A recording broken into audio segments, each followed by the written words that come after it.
So the logic of this math is pretty straightforward. Yes.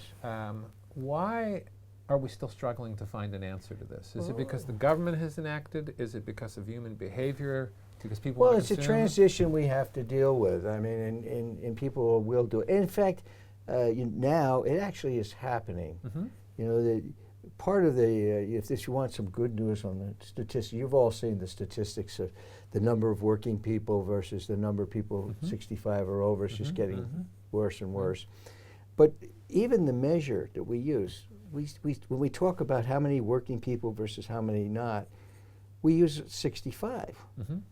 Well, 65 may have been a good age for this past, for the end of the 20th century, but it's not likely to be the age that people, stop working. And so we're overstating. This doesn't mean there isn't a problem, but we're probably overstating the numbers, because what will people do?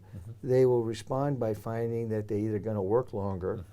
And by the way, at least in many places, employers are going to want them, because if the baby boomers all retire, that's a big lump out of the labor force of skilled labor, and there'll be a void. So I believe it's not going to be as dire as we say, but it's very, very important to be able to solve this problem and challenge it, and it's a very big one.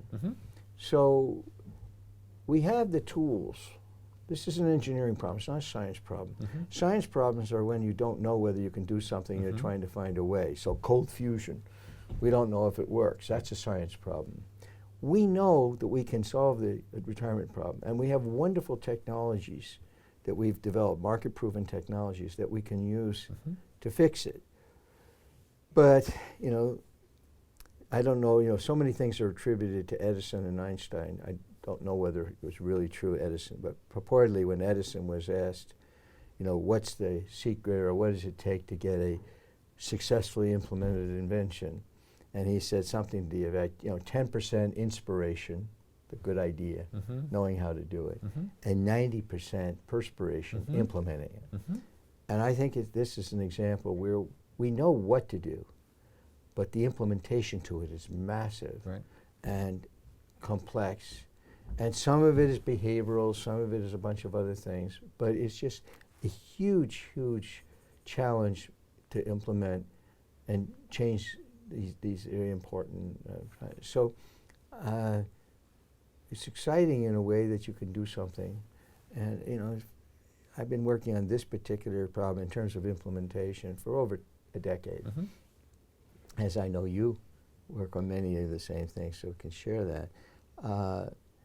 And people say, well, why did you do that? And I said, well, it's an interesting problem. In fact, if my solution really succeeds, I get paid for it. Imagine getting paid for that. Actually paid very well if it works.